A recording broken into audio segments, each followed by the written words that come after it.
um texto, dois textos ou duas passagens que me chamou a atenção ontem à tardezinha.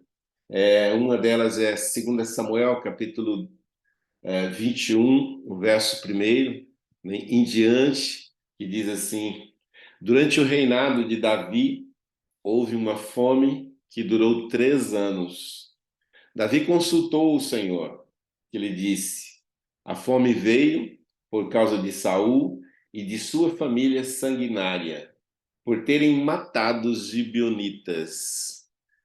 Interessante essa fala de Davi, em que ele experimenta uma tragédia, um prejuízo, e não apenas ele, mas toda uma nação experimenta uma tragédia nacional, que afetou a todos.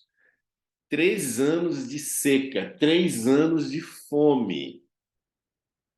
É interessante a postura de Davi. Ele vai buscar Deus. Deus, por quê? Então aqui já está uma deixa para nós, né? É, tudo que vivenciamos, seja coisas boas ou coisas ruins, tem uma razão, tem uma causa, tem uma fonte, tem uma semente, partindo da premissa que muitas vezes igual aqui, é uma colheita aquilo que a gente está experimentando. No caso aqui, é uma colheita de uma semente ruim.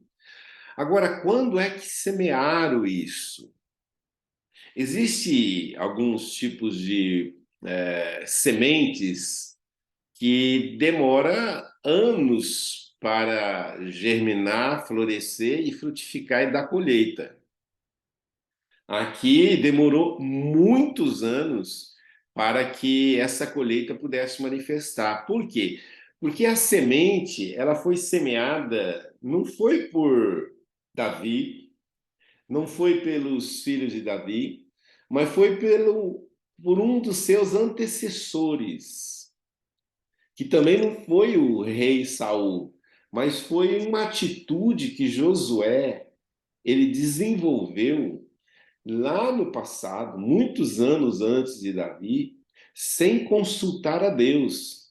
A Bíblia diz que Josué estava nessa empreitada de conquistar a terra prometida, lutou contra os habitantes de Jericó, havia vencido, contra os habitantes de Ai, havia vencido. E aqui eu aprendo um negócio muito interessante, que muitas vezes a gente, quando está vivendo assim, de vitória em vitória, às vezes a gente baixa a guarda. Às vezes a gente acha que as vitórias é resultado da nossa performance, das nossas orações, da nossa capacidade, das nossas habilidades, e esquece que é Deus, é por Deus e é através de Deus que obtemos vitória. E por causa disso, vêm os gibeonitas que ficam sabendo dos empreendimentos de vitória de Israel, e eles estabelece uma estratégia para fazer uma aliança com Josué e Israel.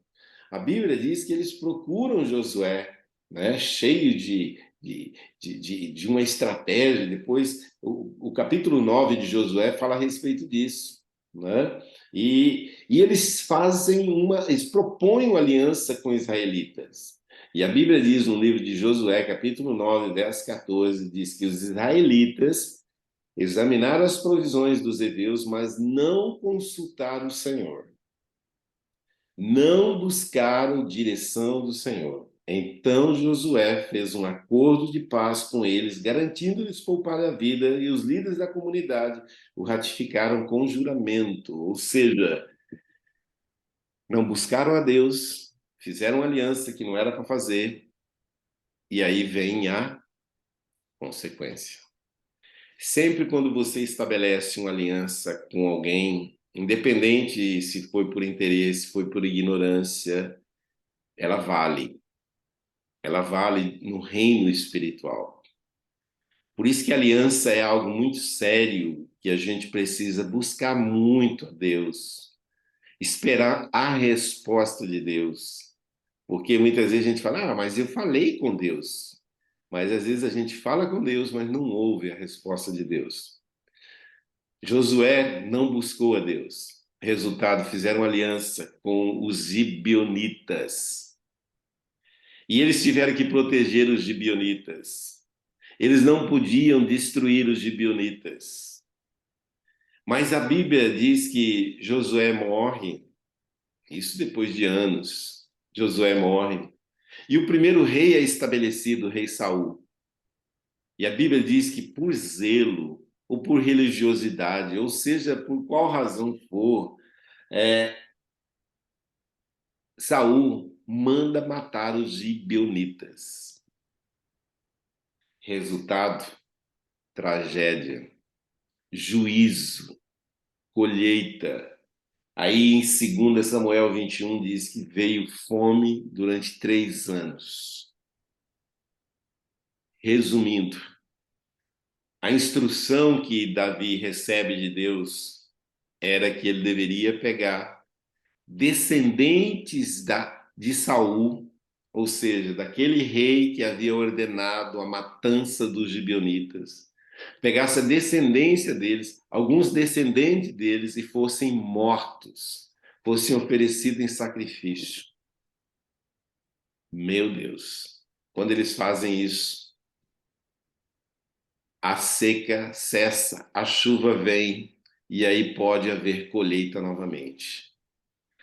O que eu quero destacar aqui é que tudo que fazemos hoje reverbera, gera uma colheita que vai muitas vezes além de nós. Alcança os filhos dos nossos filhos, e assim sucessivamente. Porque Deus, ele se relaciona conosco de uma maneira multigeracional. Assim como o diabo também, ele entra, né, na nossa linhagem familiar e acaba também agindo e influenciando de uma maneira multigeracional. Por isso que algumas coisas que muitas vezes nós colhemos, você fala assim, puxa, mas eu não plantei isso, mas de repente alguém plantou. Alguém plantou e você está colhendo. Mas o que eu quero destacar não é, de repente, a sua colheita, mas é o que você está plantando hoje, que vai gerar uma colheita para você amanhã, ou para os seus filhos amanhã, ou para os filhos dos seus filhos amanhã. As suas escolhas, as suas decisões, hoje elas são sementes e elas vão gerar uma colheita. Por isso que nós temos uma responsabilidade, não apenas com a nossa subsistência, né? Nós temos uma responsabilidade com aquilo que nós vamos deixar para as gerações posteriores. Saul não pensou nisso. De certa forma, Josué, quando ele faz uma aliança com os gibeonitas, ele não pensou nisso. E muitas vezes a gente também não pensa nisso.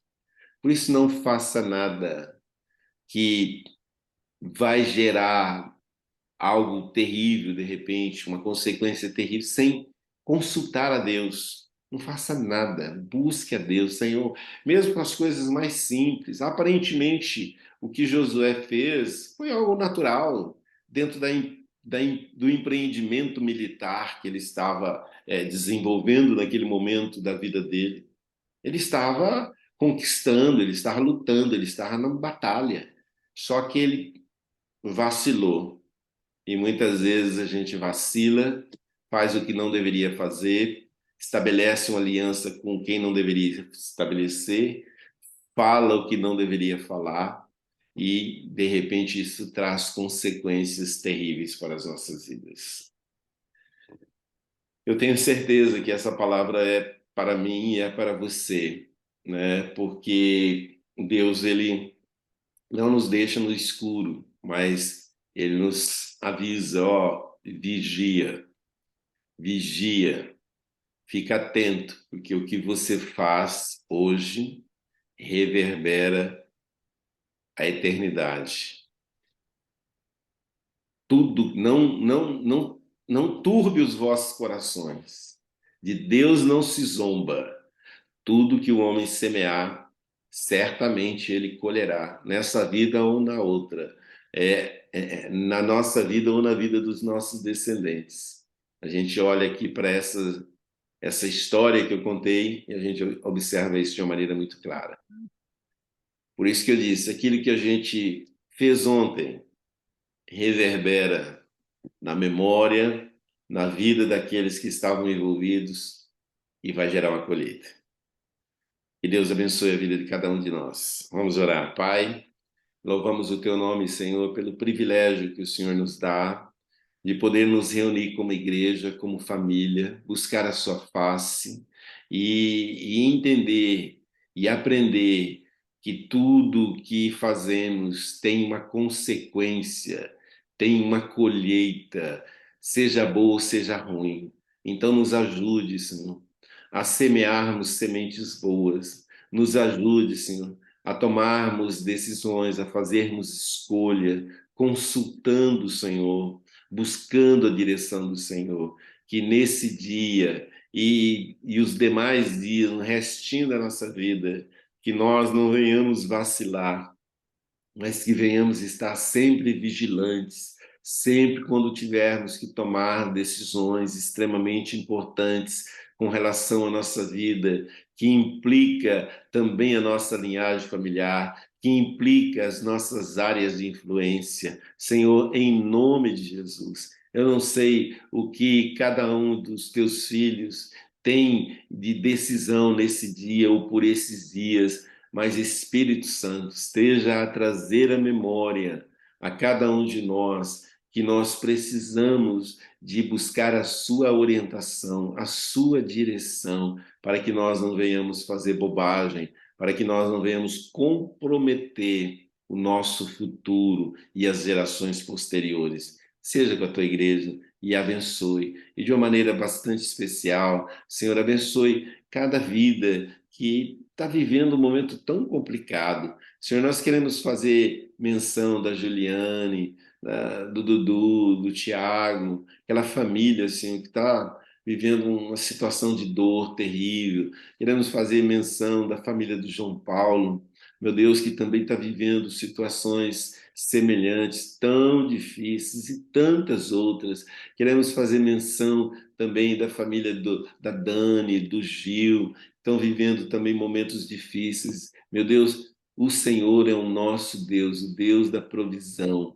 Ó Deus, não sei se temos experimentado essas tragédias porque são colheitas, mas que o Senhor abrevie esse tempo de colheita, que o Senhor, como deu uma estratégia para Davi, abreviar aquele tempo de colheita, que o Senhor dê uma estratégia para cada um dos teus filhos, cada um de nós que está vivendo uma colheita ruim, que tenhamos um escape, que tenhamos um abreviamento dessa colheita e tenhamos uma mudança nessa história, assim como o Senhor mudou a história de Israel, fazendo cessar a seca, muda a história de cada um de nós, fazendo cessar a dor, o sofrimento, o quadro de necessidade, mas opera, Senhor, um milagre na vida de cada um de nós. Pai, é no nome de Jesus que nós oramos e é no nome de Jesus que nós agradecemos.